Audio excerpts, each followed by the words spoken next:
কুয়েতের কৃষি অঞ্চল আবদালিতে প্রবাসী বাংলাদেশিদের সাথে মতবিনিময় করেছেন দেশটিতে নিযুক্ত বাংলাদেশের রাষ্ট্রদূত major general Syed Tarek Hossain. Kuwait প্রতিনিধি জানান, বুধবার কুয়েতের আবদালি এলাকায় আয়োজিত মতবিনিময় সভায় সভাপতিত্ব করেন প্রবাসী ব্যবসায়ী ও কমিউনিটি নেতা সমীর মিয়া। সাংবাদিক আহা জুবেদের পরিচালনায় প্রধান অতিথি হিসেবে উপস্থিত ছিলেন কুয়েতে নিযুক্ত বাংলাদেশের রাষ্ট্রদূত মেজর জেনারেল সৈয়দ তারেক হোসেন। আরও উপস্থিত ছিলেন দূতাবাসের প্রতিরক্ষা উপদেষ্টা brigadier general Rakibul Karim Chowdhury, minister শ্রম আবুল হোসেন, কাউন্সিলর ও দূতালয় প্রধান মোহাম্মদ মনিরুজ্জামান, ভিসা ও পাসপোর্ট বিভাগের কাউন্সিলর ইকবাল আক্তার ও সোনালী ব্যাংক প্রতিনিধি জাকির হোসেন মজুমদার। অনুষ্ঠানে রাষ্ট্রদূত প্রবাসীদের সমস্যা, প্রত্যাশা ও অনেক দাবি দেওয়ার কথা শোনেন। এ সময় তিনি আয়োজকদের ভূয়সী প্রশংসা করে বলেন, প্রবাসীদের কল্যাণে দূতাবাস নিরলসভাবে কাজ করে যাচ্ছে এবং প্রবাসীদের সুবিধার্থে প্রয়োজনীয় সকল ধরনের ব্যবস্থা গ্রহণ করারও আশ্বাস দেন তিনি।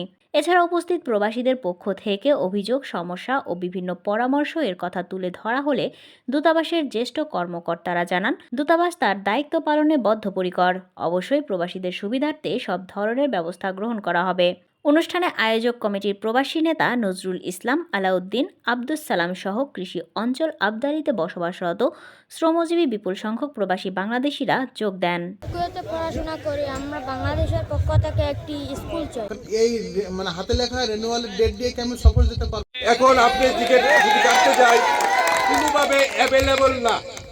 টিকিট ঈদের আগে, এই যে এখন রমজানে ঈদ আসতেছে, কুরবানি ঈদ আসতেছে, মানুষ দেশে যাবে, পরিবারের সাথে ঈদ করবে, এখন বাংলাদেশ বিমানের টিকিট অ্যাভেলেবল না কুয়েতের জন্য। এক অন্যান্য এয়ারলাইন্সে আমি দেখতেছি ডবল টিকিট তো নেওয়া সম্ভবই হচ্ছে না 200-র উপরে যে কোনো এয়ারলাইন্সে।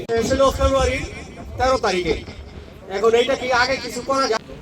যাতায়াতীরা হয়রানিতে লাস্টে কয়েক মাস আগে আমাদের মাজরা থেকে একটা লোক গিয়েছিল পাসপোর্ট বানানোর জন্য, ই পাসপোর্ট, যে পাসপোর্টটা বানানোর জন্য সে গিয়েছিল, ওই পাসপোর্টে তার এখন গিয়েছিলাম।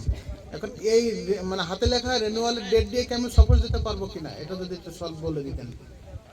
এটা উনি বলতেছে যে প্রবাসী কার্ড বলতে একটা কার্ড আছে, এই কার্ড কি এটা হয় নাকি অন্য একটা কার্ড বানাতে হয়? এটা এই কার্ডটি বর্তমানে যারা আসছেন বা ইদানিংকালে যারা আসছেন সকলেরই কিন্তু সেই বিএমইটি কার্ডটি থাকে, তাদের কিন্তু নতুন করে আর প্রবাসী কার্ড করার প্রয়োজন নেই। যখন আইডি কার্ড এবং পাসপোর্ট মিলায় দেখে যে তার বাবা, এই পাসপোর্টে বাবা জীবিত অথচ আইডি কার্ডে বাবা মৃত, তখন তাকে পাসপোর্ট বানানোর অনুমতি দেওয়া হয়নি।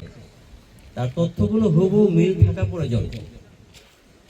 যদি মিল না থাকে আমাদের ই পাসপোর্ট সিস্টেম ওই ডেটাটাকে রিসিভ করে না।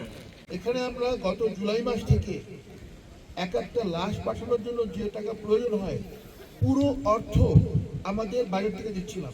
আমরা উঠবো, দেশ ডুববে, আমরা ডুববো। দেশের অবস্থা কোনো ব্যক্তিরা, কোনো গোষ্ঠী এমন করেছে দেশের এখন টাকা দেওয়ার সক্ষমতা নেই।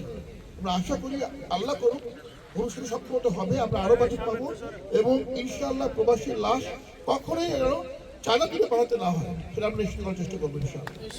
এটা আমরা কখনোই চাই না, ঠিক আছে? কিন্তু আপনার হয়েছে, আমি দুঃখিত বলছি, আমি দুঃখিত, আমি লজ্জিত, কিন্তু এটা আমাদের বন্ধ করতে হবে। এর জন্য আপনাদের সহায়তা আমাদের লাগবে।